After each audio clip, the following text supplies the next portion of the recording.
Hello everyone, আজকে explanation করব। এটা আমাদেরই গল্প 50 নম্বর পর্বটি, যে পর্বটি বাংলাদেশের 50% মানুষকে কাঁদিয়ে দিয়েছে। ফারহানা ফেসবুক পোস্ট থেকে ফাহাদ তার বাবার লাশের কাছে পৌঁছায় এবং ফারহানা ফেসবুক পোস্ট দেখে সায়রা জানতে পারে যে তার শ্বশুর মারা গিয়েছে এবং সে তার বাবার কাছে যেয়ে তার বাবাকে জড়িয়ে ধরে অনেক কান্না করে যে তার শ্বশুর আর নাই।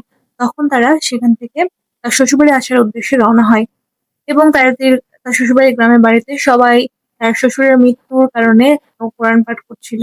কেউ আবেগঘন হয়ে যাচ্ছিল, তারা তার বাবাকে জড়িয়ে ধরে কান্না করছিল এবং ততক্ষণে ফাহাদ তার পাশে পৌঁছে গিয়েছিল। সবাই লাশের জন্য কবর করার জন্য রেডি হচ্ছিল। তখন মেহরিনের বাবা মাও এসে তাদেরকে বোঝায় এবং আজকের পর্বটা ছিল সবচেয়ে আবেগঘন পর্ব। যে পর্বটা আসলে সকলে কান্না করে না এমন কোনো মানুষ নেই, বা কেউ আবেগপ্রবণ হয়ে যায় না এমন কোনো মানুষ নাই।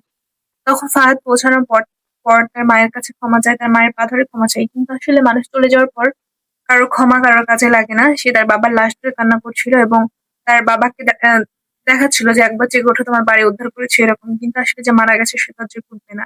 এই এই সিনটুকু দেখার পর মানুষ এতটা আবেগপ্রবণ হয়ে যায়।